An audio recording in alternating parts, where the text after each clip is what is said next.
Já já a gente tem a presença do nosso convidado, que já está a postos, que é o Marcelo Moreira. Ele é historiador do Instituto Vital Farias, e já já a gente conversa com ele sobre a história do Instituto, a história do próprio Vital Brasil, enfim, ele já está ali a posto, curtindo esse jazzinho, né? Esse som bacana. O historiador que ainda resiste às redes sociais, rapaz, que inveja isso, rapaz, que inveja, né? Já já a gente conversa com ele. Bom, eu queria também dar uma notícia importante para os amantes da história, é que pela primeira vez, reunidos em um livro, os contos de Astolfo Marx. Astolfo Marx, que viveu de 1876 a 1918. Nós estamos falando do livro que reflete o 13 de maio e outras histórias do pós-abolição, tá? Então, esse livro é uma organização do Matheus Gatto. O Matheus Gatto, ele nasceu em Campinas em 83, mas viveu aí uma boa parte aí da vida dele, até a juventude, em São Luís. Inclusive, em 2002, estudou na UFMA, ele fez defesa aí das políticas de ações afirmativas na UFMA, tem doutorado e pós-doutorado aí na Universidade de São Paulo, é professor do Departamento de Sociologia da Unicamp, pesquisador do Núcleo Afro-Sebrap e coordenador do BITITA, Núcleo de Estudos Carolina de Jesus, além de autor do livro O Massacre de Libertos, sobre raça e república no Brasil, da editora Perspectiva. Já o Astolfo Marx, que é o nosso personagem histórico, ele nasceu em São Luís em 1876 e morreu em 1918 aqui na ilha. Escritor, jornalista, publicou contos e crônicas nos principais jornais maranhenses. Autodidata, trabalhou como contínuo na Biblioteca Pública do Maranhão e foi um dos fundadores da Oficina dos Novos, que deu origem à Academia Maranhense de Letras, do qual foi membro, tá? Inclusive, muita gente já falava que era importante ter uma reedição desse livro. E aí o livro vai estar disponível como e-book também, na sua forma tradicional, a partir do 13 de maio. Vamos convidar o autor da organização para conversar aqui com a gente. O Matheus Gatto aqui é uma boa sugestão de entrevistado para conversar com a gente aqui, bater um papo e falar um pouquinho mais aí sobre o Astolfo Marx. Às vezes o próprio maranhense, não conhece os personagens da sua história, né? Então é importante a gente trazer esses personagens para cá e discutir um pouquinho mais aí sobre eles, sobre a sua obra, a sua história, né? E que legal, né? Eu lembro de ter entrevistado aí alguns historiadores recentemente, e todo mundo tem falado, a própria Lilia Schwartz, né? Uma antropóloga, tem dito que tem estado muito animada com a ideia da nova produção historiográfica, né? Fora do eixo aí, Rio e São Paulo, e com temática muito variada, né? Muito bem, beleza. Bom, vamos lá, vamos conversar um pouquinho mais com o Marcelo Moreira, né? E também conhecer um pouco mais sobre esse personagem fabuloso, né, rapaz? Que é o Vital Brasil, né? Que a gente conhece, ouve falar, mas talvez tenham tantos aspectos que a gente deixa passar e que é sempre bom a gente lembrar. O Marcelo Moreira é historiador do Instituto Vital Brasil. Marcelo, bom dia, querido. Muito obrigado de ter aceito esse convite. Já há algum tempo, né? Essa entrevista já está agendada há um tempo bem legal, e a gente combinou essa data exatamente por conta dos 156 anos de nascimento, não é isso? Do Vital Brasil. 1 século e meio já de história, né?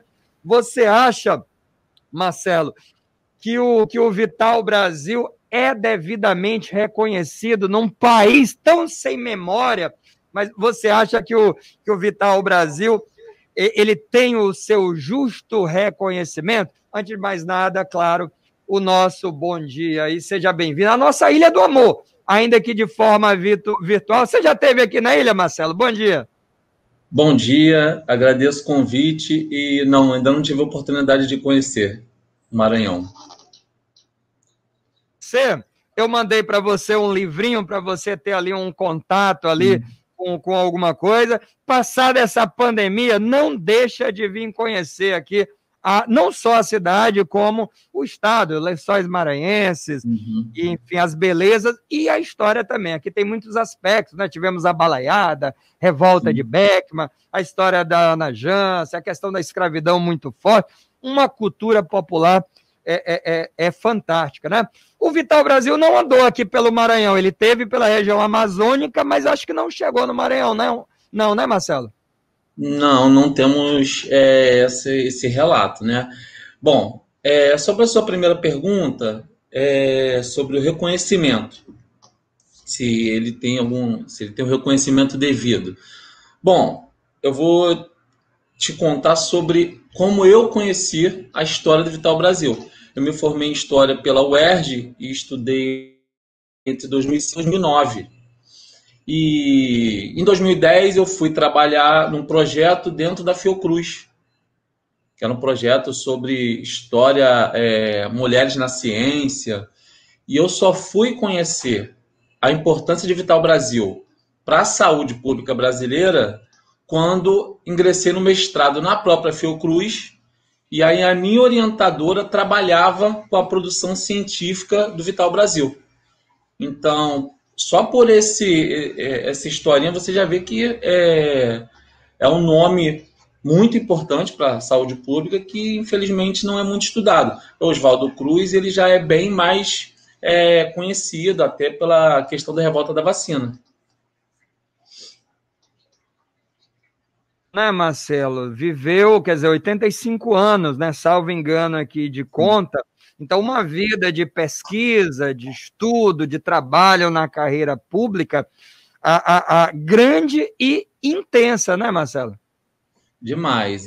Na verdade, o Vital Brasil, tão logo se formou em medicina pela Faculdade de Medicina do Rio de Janeiro, ele já voltou para São Paulo, a família morava em São Paulo, e já foi, na sequência, trabalhar no Serviço Sanitário de São Paulo, ajudando o governo paulista a controlar epidemias que graçavam lá nas cidades do interior daquela época.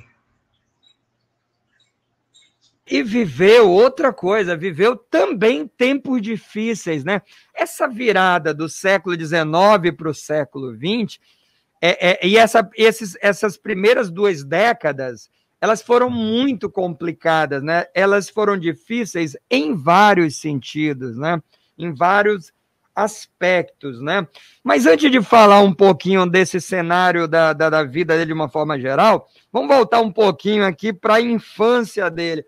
Você sabe que eu também, você falou agora, me deu conta, que a gente conhece um pouco mais de Oswaldo Cruz, um pouco menos do Vital Brasil, e às vezes a gente se confunde. Eu me dei conta disso, que quando eu li o livro que você mandou do Vital Brasil, eu lia supondo conhecer fatos, e eu fiquei esperando aqueles fatos acontecerem, e depois eu fui me dar conta, não, eu estou confundindo com Oswaldo Cruz, eu estou esperando tal fato acontecer, mas não vai acontecer, porque esse é o Oswaldo Cruz. O que não quer dizer que ele seja menos importante. Não. Mas, provavelmente, lendo Oswaldo Cruz, você talvez também queira confundir alguma coisa do Vital Brasil.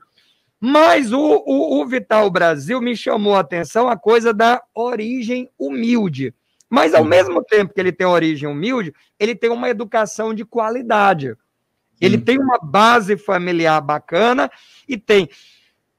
Marcelo, não sei se você concorda comigo, mas eu estou muito focado numa coisa que é o seguinte: todas as pessoas que fizeram história, de alguma forma, não, de alguma forma não, é certeza, mulheres, homens, seja em que época foi, a questão do estudo fez a diferença. A formação ali, não estou falando só universitário, não, estou falando formação assim, leitura, o espaço que ele vive. O Vital Brasil, embora de uma família humilde, o pai caixeiro, viajante, tudo, ele teve uma boa formação, né, escolar e de educação, né, Marcelo? Sim, sim. A educação, na verdade, é o pilar básico para o desenvolvimento de um país. Você não consegue formar um cientista se ele não tiver uma educação básica de qualidade.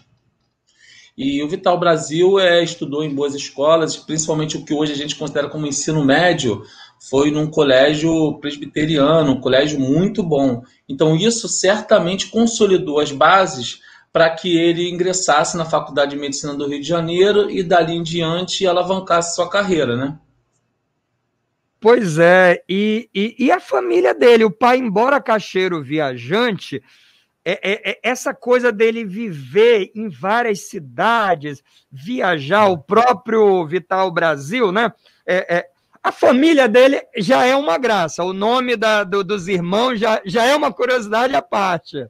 Sim, enfim, o pai colocou nomes criativos, né, nos filhos. Como Vital Brasil foi o primogênito, nasceu num dia 28 de abril, que era dia de São Vital.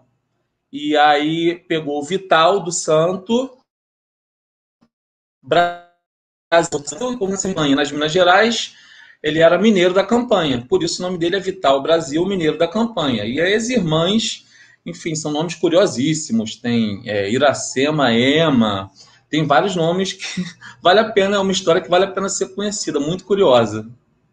Rapaz, é curioso pra caramba. Ou seja, com isso, mostra como o pai do Vital era uma figura, né? E como ele vai seguir lá, ele deixa o interior, vai para a capital, para, se eu não me engano, ser porteiro de uma escola. Quer dizer, ele era meio assim, ele se encantava, se empolgava com uma coisa, e ia, e levava a família. Quer dizer, ao mesmo tempo que ele arriscava, mas ele também sempre ali, a família, ele conseguia criar uma situação toda com a família junta, né? Sim, e você, naquela época, você viver constantemente mudando de cidade, não é que nem hoje em dia, que você pega um ônibus, enfim, vai. Você não tinha isso. Então, você imagina a dificuldade que os pais criaram de forma assim, impecável todos os filhos, né?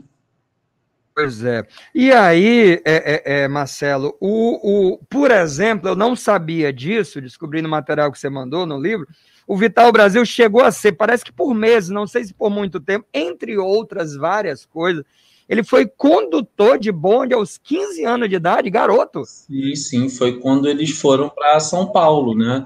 Que aí, enfim, família humilde e ele teve que trabalhar. E trabalhou algum tempo de condutor de bonde.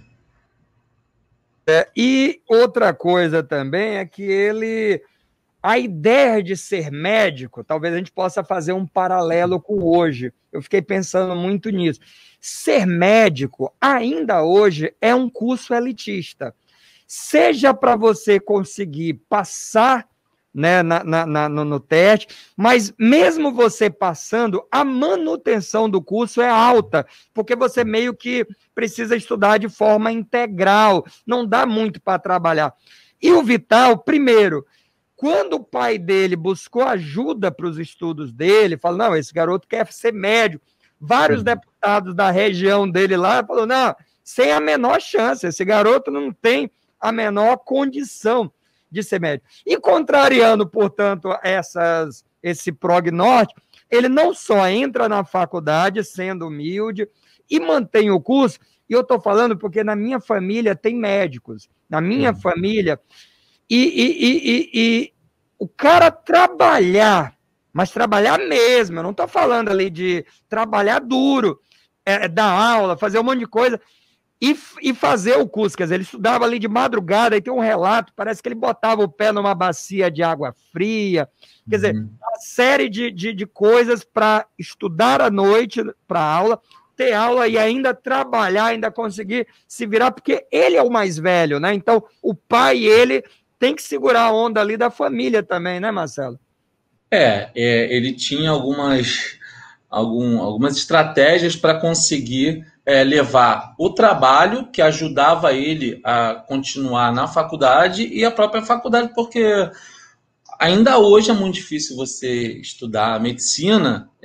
Imagina você não tendo condição para isso. E foi um sacrifício que ele, na verdade, se propôs a fazer.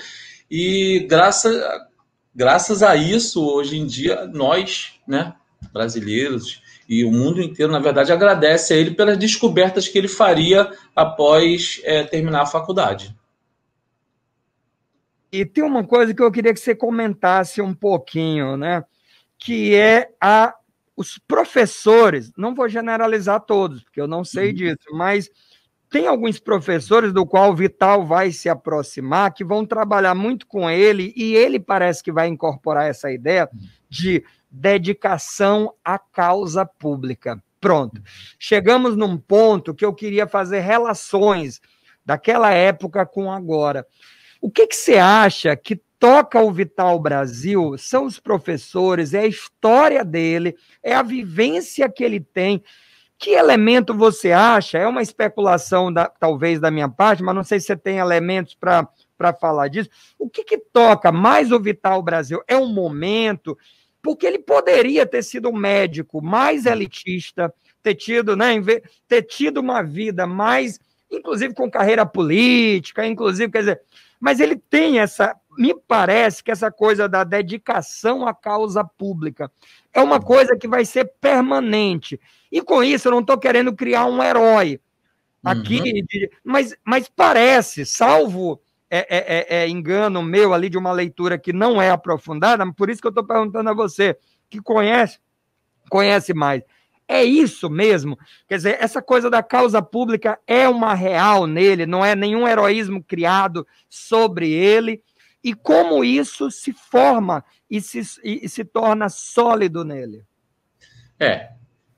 No meu entendimento, e por tudo que eu já li, evidentemente, a própria história de vida dele o leva a enxergar o atendimento ao público, enxergar o atendimento à população como algo fundamental, porque você imagina ele mudando de cidade em cidade durante toda a infância e início da adolescência, o que ele não viu naquele período ali da segunda metade do século XIX. Então, eu acho que, óbvio, eu também acredito que tenha muito de dentro dele que nasceu com ele, mas essa experiência de vida desses anos iniciais o levou a defender desde sempre a causa pública. E aí, ao voltar para São Paulo, ele já ingressa no serviço público e aí vai trabalhar com o que realmente sempre mexeu com ele, que eu acredito que tenha sido isso. Que é quando ele vai para Botucatu, e aí ele tem contato com, entre aspas, curadores de cobra. E o curioso é que lá fala também outra coisa, que ele tinha medo de cobra ali no começo, e ele vai ter que aprender a lidar, pegar, né, para poder tirar o veneno. Então, quer dizer, essa relação que a gente acha que é fácil e que não é tão simples assim. Mas o que me chama a atenção nesse aspecto, além da curiosidade, é esse olhar para o chão. Eu estou dizendo para o chão assim, para a terra, para o campo, para o pobre, para o conhecimento popular, que aí me dá a impressão que a medicina se afasta muito disso. E, claro, ao mesmo tempo que ele tinha ciência, porque ele vai sempre bater na tecla da importância da ciência, sobretudo para aquela época, mas ele não fecha os olhos para o chão, para a vida, para essa militância. Inclusive, tanto fez isso que ele foi um cara que teve febre amarela 2 vezes, pegou peste bubônica, quer dizer, ele era um cara do enfrentamento, ele era um cara do contato, da frente, da ida. Não me parecia ser um cara de gabinete. E também, ao mesmo tempo que era um cara de laboratório, isso é curioso, ele também era um cara da gente, do contato humano. Eu não sei se eu estou aqui, mas exaltando demais, mas é que é tão raro isso, que me dá a impressão que ele é um elemento muito mais valioso do que o soro, do que as coisas que ele desenvolveu, mas também como referência do homem da saúde pública com esse contato, com esse Brasil de curadores, de popular, não é um pouco isso, não, Marcelo? Você tem que levar em consideração também o contexto. Hoje em dia você acha raro, mas naquela época a gente teve diversos cientistas que eles se dedicavam a essa causa pública e eles iam para o enfrentamento e olhavam para o chão, como você disse. Tem muitos cientistas daquele período assim, o próprio Adolfo Lutz, que era o chefe do Instituto Bacteriológico, onde o Vital Brasil também trabalhava, era um cientista com essa visão. E, enfim, em 1899, quando se deu o episódio da questão da peste no Porto de Santos, a gente teve também o Oswaldo Cruz, que naquela época também estava, enfim, tinha se formado há um tempo e estava também olhando para o chão. Então, são cientistas de uma época que bem diferente eu não vou dizer, porque tem muita gente hoje em dia fazendo ciência olhando para o chão. Mas naquela época era mais, eu diria que era mais comum esse tipo de visão.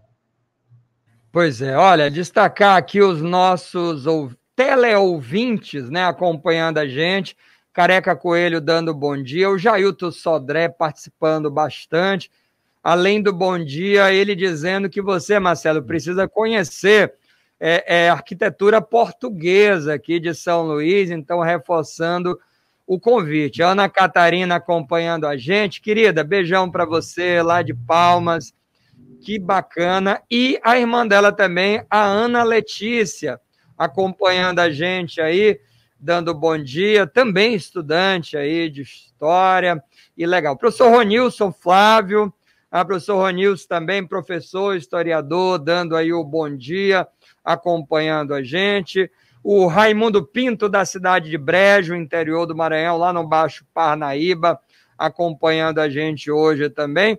E o Jailton Sodré falando, acho que sobre a questão do Vital Brasil, deve ter aprendido muito com os saberes populares, né? Bom, não só com os saberes populares, mas ele fez a liga, né, Marcelo, dos saberes populares com pesquisas que já aconteciam ali, se eu não me engano, pela Ásia, pela Europa, e eu queria que você falasse disso, quer dizer, dele estar antenado com o que acontece no mundo, viajando, não sei se é lenda, mas uma história que alguém estava morrendo no zoológico de Nova York de uma picada de cobra, e deu a sorte dele estar na cidade, dele ter o soro. Você conta pra gente se isso é verdade, e eu queria que você contasse um pouquinho desse, ao mesmo tempo que ele é um cara do chão, da terra, do interior, da cidadezinha, do laboratório, tudo, ele também é um cara universal, me parece, de viajar ali pelo mundo, de representar o Brasil em congressos, de medalhar em alguns eventos. Eu queria que você falasse desse lado dele também. Bom, vamos lá. A soroterapia antipeçonhenta, ela foi descoberta em 1894, foi apresentada numa mesma sessão por 3 cientistas, o Albert Calmette, Gabriel Bertrand e César Physalix. Quem levou os louros da descoberta da soroterapia antipeçonhenta foi o Calmette, francês, que era do Instituto Pasteur. E, enfim, esse conhecimento do soro, eles fizeram esse estudo a partir do veneno da cobra naja, né? E o Vital Brasil, evidentemente, naquela época, o conhecimento ele não era tão divulgado rapidamente como é hoje. Mas o Vital Brasil, ao saber dessa descoberta, ele começou a estudar esse soro do Calmette, descoberto pelo Albert Calmette. Enfim, e pesquisando, ele percebeu que o soro descoberto pelo Alberto Calmette, que foi feito a partir do veneno da cobra naja, não servia para as serpentes peçonhentas do Brasil, cascavel, jararaca. E aí começou a realizar pesquisas, e 4 anos após a descoberta do soro antipeçonhento, ele descobriu que, na realidade, não existe esse soro universal que acreditava. O Calmette, esse cientista francês, acreditava que o soro era universal, servia para a picada de qualquer serpente. para curar picadas de qualquer serpente. O Vital Brasil descobriu que para cada espécie de serpente existia um soro específico. Então, a partir do veneno da cascavel, você só consegue produzir o soro para antagonizar a picada da cascavel. Então, o Vital Brasil, a partir de suas pesquisas, descobriu a especificidade do soro antipeçonhento. Essa história que você contou já foi em 1916, e não é lenda. Ele estava num congresso em Nova York, e um dos funcionários do zoológico do Bronx foi picado por uma serpente. E, para sorte dele, o Vital Brasil tinha um veneno específico contra aquela serpente. E, enfim, a gente tem lá no acervo do Instituto uma carta escrita pelo presidente Roosevelt agradecendo o Vital Brasil por ter salvado aquele funcionário e tal. Então, não é lenda, foi real.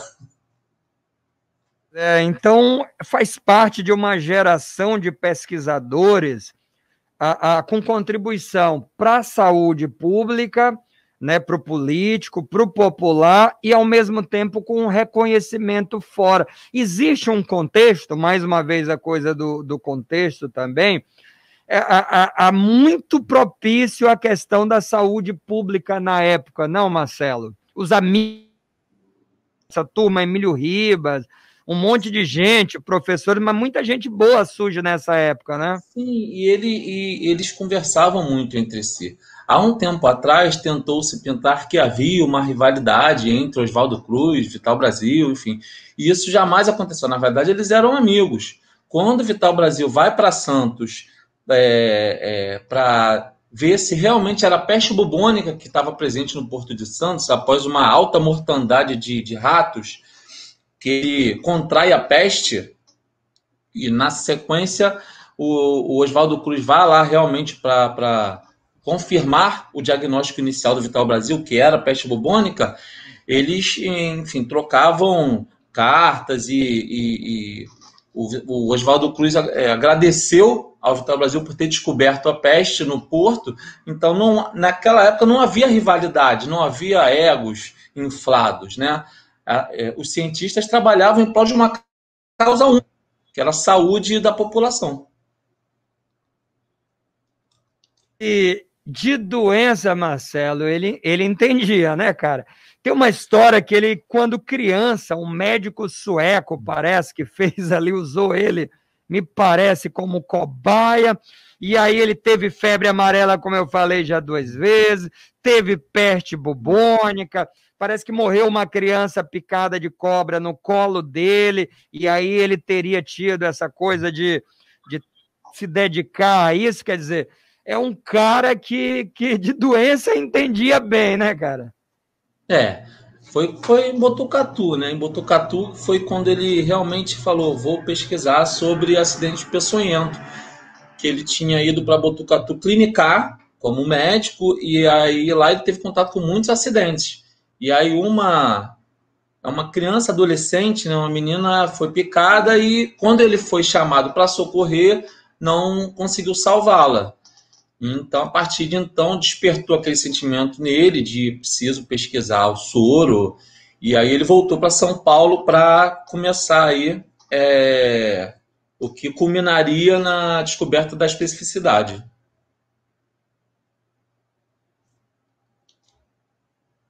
Aqui que é preciso ter um banco de soros em cada região por ser de difícil coleta, né? E aí reforçando a questão do Sistema Único de Saúde. Vamos começar a falar disso também a partir do projeto da Fazenda Butantã, né? Toda aquela região de Pinheiros, né? Do Butantã ali em São Paulo, 13 quilômetros, me parece, ali, e quando ele vai, vamos começar a contar essa história aí do Instituto propriamente dito, como é que isso começa, como é que isso se desenvolve, enfim, me conta essa história agora. Bom, você imagina, final do século XIX, o Brasil estava começando aquela migração estrangeira para trabalhar na incipiente ainda industrialização, e aí você tem o maior porto de entrada de imigrantes para trabalhar nessas indústrias, com ratos, aparecendo ratos mortos nesse porto. Então, o projeto do governo, imagina, poderia ser, né? Poderia acabar, né? E aí o Vital Brasil foi enviado para lá para pesquisar, para ver se realmente era peste bubônica, se tratava da peste. Foi, fez pesquisas, concluiu que era peste, contraiu a peste, e aí a gente tinha um problema, que era como importar soro antipestoso da Europa. Hoje em dia, seria relativamente simples, mas naquela época, como é que você ia importar? Tinha avião, né? Então chegou-se à conclusão que era necessário produzir o soro no país. Então o Vital Brasil foi enviado para uma fazenda bem distante do centro de São Paulo, né? Foi com a família. O nome dessa fazenda era Fazenda Butantã. No Rio de Janeiro, também tentou-se criar uma instituição que produzisse soro, e aí Oswaldo Cruz vai para o que é Manguinhos, né? Então, a partir desse evento do soro da peste bubônica no Porto de Santos, nasceram as duas instituições aí, duas das maiores instituições científicas do país, que é o Instituto Butantan em São Paulo e o Instituto Oswaldo Cruz no Rio de Janeiro. Isso foi em 1899, no final de 1899. Então, assim, eu sei que oficialmente o Butantan surgiu em 1901, mas na minha cabeça, como o Vital Brasil começou a trabalhar lá em 1899, eu considero fundação do Butantan 99 pelo Vital Brasil.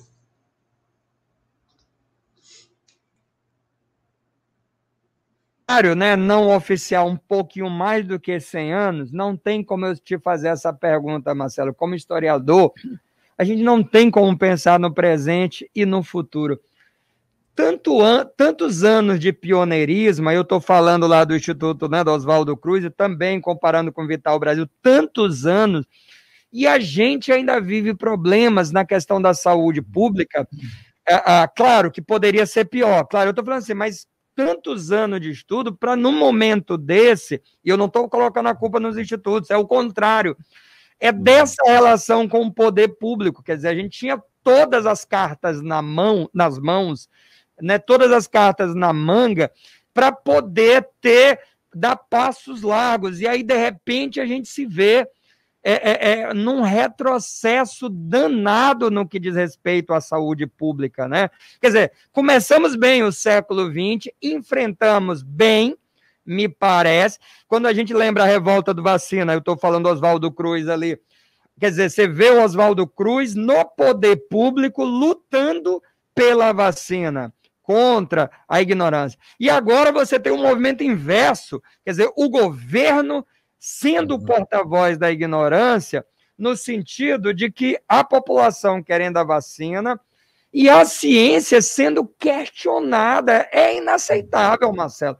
É inaceitável pela memória de todos esses caras, pelos que eles fizeram, por tudo o que fizeram na história.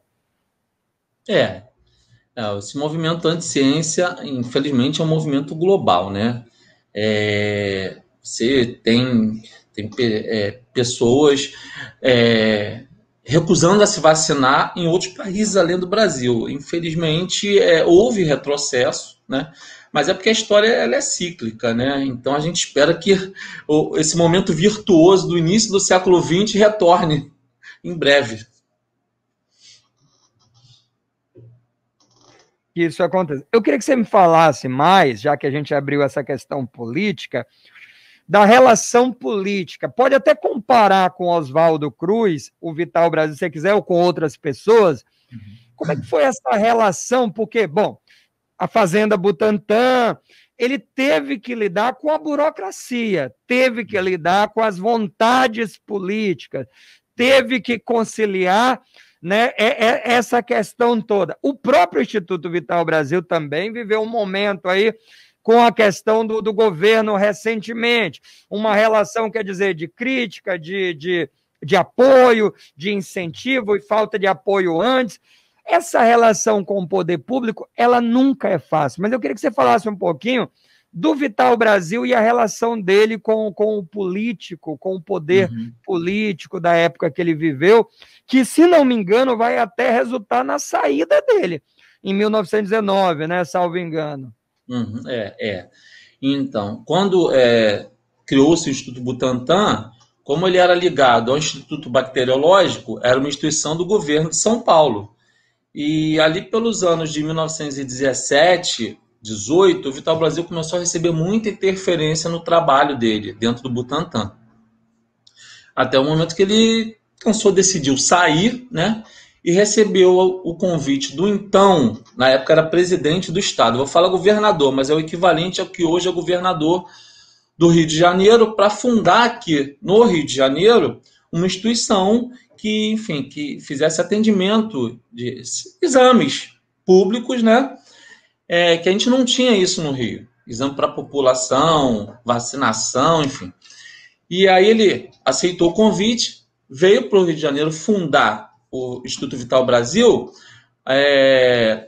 Ele receberia um terreno para construir a instituição e uma pequena subvenção mensal. Em contrapartida, faria esse atendimento e a vacinação tetânica. Ele veio, e aí, na década de 1900, isso foi em 1919, em 1930, ele comprou 100% das ações do Instituto. O Instituto passou a ser integralmente dele, que eu acho que foi exatamente pelo que ele havia passado em São Paulo, né? De interferência no seu trabalho, e ele tendo 100% das ações, ele poderia tocar o trabalho dele naturalmente. Evidentemente, depois que ele faleceu, o Instituto passou por uma crise muito grande também por causa das entradas das farmacêuticas estrangeiras após a Segunda Guerra Mundial, e aí hoje em dia o Instituto é predominantemente do poder público, né, do Estado do Rio de Janeiro. Mas essa relação entre ele e o público teve momentos muito bons e momentos de atrito, enfim. Mas aí, hoje em dia, o Instituto é 99% do governo do Estado e 1% da família Vital Brasil. A gente para a questão das vacinas, né? Uma outra parte que você até durante essas semanas que a gente conversou, você fez algumas correções, que você fala do desenvolvimento dele, de algumas vacinas que ele vai fazer, e eu não sabia, mas ele está ligado à BCG também, né, que você contou, a antitetânica. Eu queria que você falasse também desse lado, que a gente associa muito ele à questão do soro antiofídico, né, o soro da questão da cobra. Eu acho que é onde todo mundo, é o consenso, todo mundo reconhece. Mas pouca gente associa ele também a essa outra etapa do trabalho que ele vai ter aí, na questão do Rio de Janeiro, né? Que aí seria o Instituto Vital Brasil aí no Rio. Me parece que é aí, quer dizer, em São Paulo, até o Butantan ali, ele mais ligado à questão das cobras e tal, e também, claro, teve a peste bubônica, mas aí no Rio ele vai ter essa outra parte de pesquisa e de trabalho. É isso mesmo? Isso, quando ele vem para o Rio, evidentemente, ele vem com essa missão de prestar serviços públicos, aplicar vacinação antirrábica, né? E aí, em 1925, um dos pesquisadores que trabalhava com ele, chamado Arlindo de Assis, recebeu o bacilo Calmette-Guerin, que foi o bacilo que deu origem à vacina BCG. E a partir de pesquisas feitas lá no Instituto, em 1927, o Instituto é autorizado pela Liga Brasileira contra a Tuberculose a produzir e vacinar a primeira leva de brasileiros com a vacina BCG, né? Que, enfim, hoje em dia todo mundo toma. Você nasce, já a primeira vacina que o bebê toma é a BCG, né? E esse é um ponto muito escondido, digamos assim, porque eu considero a vacina BCG uma das mais importantes, porque a tuberculose, ainda hoje, aqui no Rio de Janeiro, ela é endêmica em alguns locais. Então, é uma vacina muito importante e pouco falada, né? Essa entrada da BCG no país pelo Instituto Vital Brasil. Pois é, inclusive o Wikipédia, se eu não me engano, ele até diz que ele desenvolveu a vacina, ou criou, mas é só fazendo uma ressalva que você me fez essa correção. Me parece que não só a BCG, como a antitetânica, o papel dele é justamente de introduzir no país. É esse o papel dessas vacinas específicas. Eu queria só que você fizesse essa correção, que quem vai pesquisar lá no Google vai achar escrito de um jeito que pode parecer, né? Ele tem muitos méritos, inclusive esse é um grande, mas não foi ele que inventou a vacina, essas vacinas, né? Sim, sim.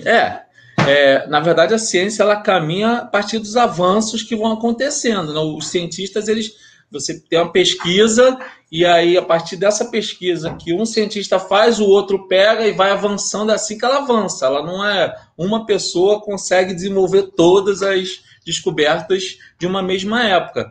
Agora, a vacina BCG, você pode dizer que é mérito do Instituto como um todo, por causa do incentivo do Brasil. Ele também podia não querer desenvolver, afinal de contas, o Instituto Vital Brasil já fazia diversas atividades ali para a população, ele já produzia soro anti-peçonhento, né?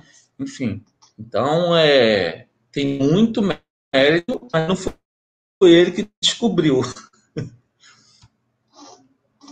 Bom, e aí, eu quero deixar já essa reta final, a gente tem já entrando na reta final da entrevista, para falar um pouquinho do teu trabalho, o que você está pesquisando e o que o Instituto também tem para nós historiadores, o que ele tem lá de acervo, como é que ele organizou esse acervo, como é que recebe pesquisadores, tem bolsa, que oportunidades que tem para pesquisadores, a turma que gosta da história, que pesquisa, que busca oportunidades na história, e o teu trabalho também. Eu quero conhecer um pouquinho mais como é o teu trabalho que você desenvolve lá. Então, no momento, a gente tem uma documentação enorme de cartas pessoais do Vital Brasil, cartas que ele recebia de outros cientistas, não só do Brasil, como do exterior, né? E aí a gente está descrevendo essas cartas. Então você tem carta em francês, carta em inglês, carta em alemão, carta em português. Nosso trabalho atualmente é descrever essas cartas para colocar disponível para os pesquisadores que queiram acessá-las. É uma documentação rara que você não encontra em lugar nenhum. Nós temos, evidentemente, a gente recebe o currículo de estudantes para estágio lá no Instituto, e eu posso deixar até o e-mail aqui, se você quiser, para que os interessados enviem os currículos, e que aí entra no nosso banco de currículos, e enfim, então logo surge uma oportunidade e as pessoas serão chamadas para ser entrevistadas, enfim. Mas o trabalho, no momento, é esse. A gente está com a documentação pessoal do Instituto do cientista Vital Brasil, descrevendo as cartas, para torná-las disponíveis futuramente. O acervo ele é acessível através de agendamento. Você agenda um dia específico para ir lá, um horário, e a gente recebe você lá em nossa biblioteca. E no caso do acervo, já está disponível pela internet? Alguma coisa eu já consigo daqui de São Luís pesquisar aí no Instituto no Rio? Tem alguma coisa disponível? Então, nós temos uma base de dados que, se eu não me engano, ela não está online agora. Ela estava online, mas eu acho que deu algum problema na base, mas a gente pretende retomar ela, colocar ela online de novo tão logo seja possível, porque ela ficou, acho que 5 anos online e recentemente deu um problema no servidor da empresa, e a gente está esperando para colocar ela online. Agora, você tem acesso à base de dados, não aos documentos. A gente ainda não entrou na fase de digitalização dessa documentação. Então, você vai descobrir o que tem lá. Evidentemente, se for algo, olha, preciso desse documento e tal, aí a gente dá um jeito de escanear e enviar para o pesquisador. Mas, no momento, ela não está ainda, a base de dados não está online. Marcelo, não estou te botando pela parede nem fazendo nada, não, mas você lembra de alguma coisa de Maranhão? Você sabe se teve carta, você consegue, é muita coisa, você não vai lembrar, mas tem essa coisa ele conversava com os estados também, né, as províncias, tudo, ele tinha esse contato com outras regiões? Tinha. O Vital Brasil fez um projeto espetacular na década de 1920, dos postos antiofídicos. Ele fazia convênios com certos governos E aí o governo erguia um posto antiofídico. A gente tem a imagem de posto antiofídico em Conquista, na Bahia, né, que hoje é Vitória da Conquista. E aí, com o governo erguendo o posto, ele fazia uma permuta.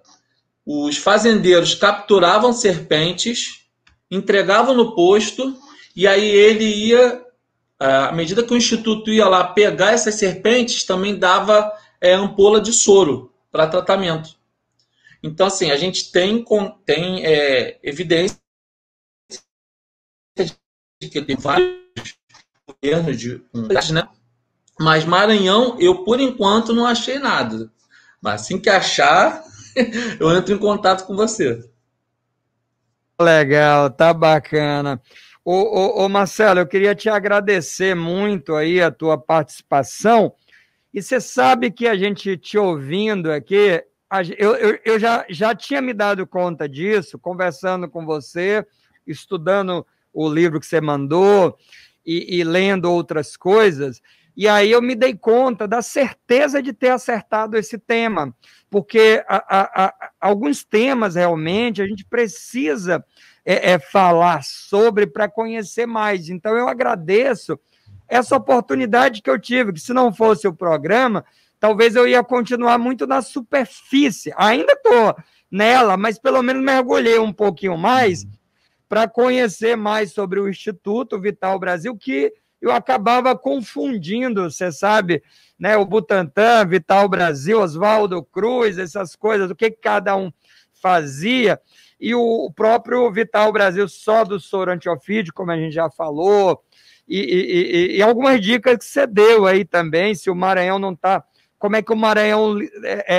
eu acho que fica uma dica para os pesquisadores aí, os alunos de história também, de repente traçarem aí um estudo sobre, será que esses poços também no Maranhão tiveram ou não tiveram esse contato, né? Então, são os espaços que a gente vai descobrindo para poder também pesquisar e ajudar. Marcelo, obrigado, hein, cara? Muito legal a tua participação.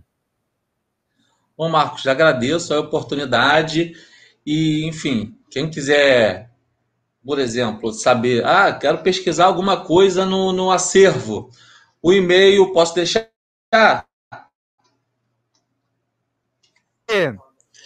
Pode mandar. Biblioteca IVB, de Instituto Vital Brasil, biblioteca IVB, @gmail.com. Pode repetir, Marcelo, para a gente poder colocar aqui no ar? Biblioteca V de vaca, B de Brasil, @gmail.com. Biblioteca IVB. E aí, para quem quiser saber se a gente tem algum documento específico, alguma imagem... colocando, viu, Marcelo? O Barreto está colocando aqui para dar tempo de ainda, no finalzinho da nossa conversa, aparecer aqui nos destaques aqui, ó. Vou colocar, pronto. Aqui, certinho, corrigido, Marcelo? Está no ponto? 100%, é isso aí. Pronto.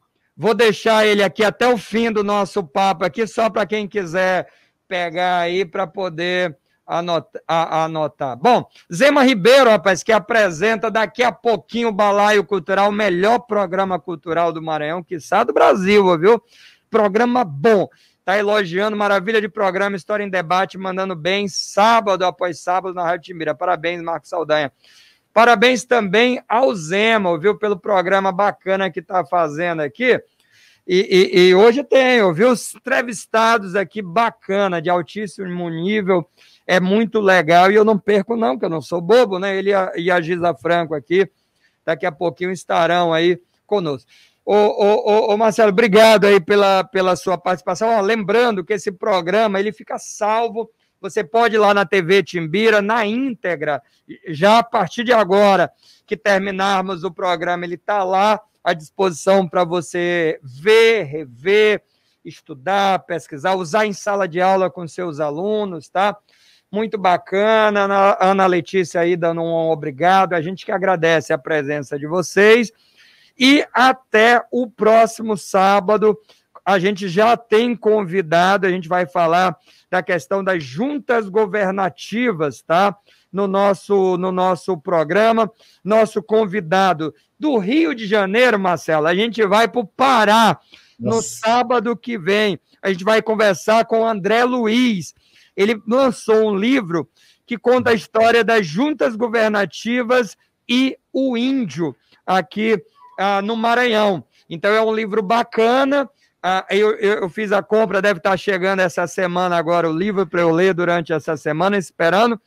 E aí eu convido você também, Marcelo, para assistir aí também, conhecer um pouquinho mais aí da nossa história. E vamos manter contato, viu? Qualquer coisa, aciona a gente, qualquer evento, qualquer novidade aí no Instituto, passa para a gente também, que a gente divulga, viu, Marcelão? Valeu! Valeu, obrigado. Pode deixar que eu vou passar sim. Bom dia para todos. Nós vamos ficando por aqui, agradecendo aqui ao nosso querido Dom Barreto, que faz toda a operação do áudio, São Paulino, firme e forte aqui com a gente, e agradecendo a vocês que participaram. Sábado que vem nós estamos de volta, você pode participar pelo YouTube, fazendo seu comentário, pelo WhatsApp, a gente só não está colocando os áudios de voz, mas você pode digitar aqui que a gente lê e garante a sua participação, tá bom? Assista, reassista, mande para os amigos o vídeo do programa, faça a divulgação e ajude a manter viva a nossa história, a refletir o nosso presente, não é isso? Obrigado, você fica agora com o grande Heraldo Moreira e a nossa programação segue, depois dele tem Balaio Cultural, você não é bobo de perder, não é isso? Forte abraço, excelente final de semana, viva a gente trabalhador que trabalha, que luta ou que descansa no dia do trabalho. Parabéns também a você, Marcelo, todo mundo do Instituto Vital Brasil aí no Rio. Bom trabalho para vocês aí, a guerra é permanente, abraço a todo mundo, bom feriado, valeu!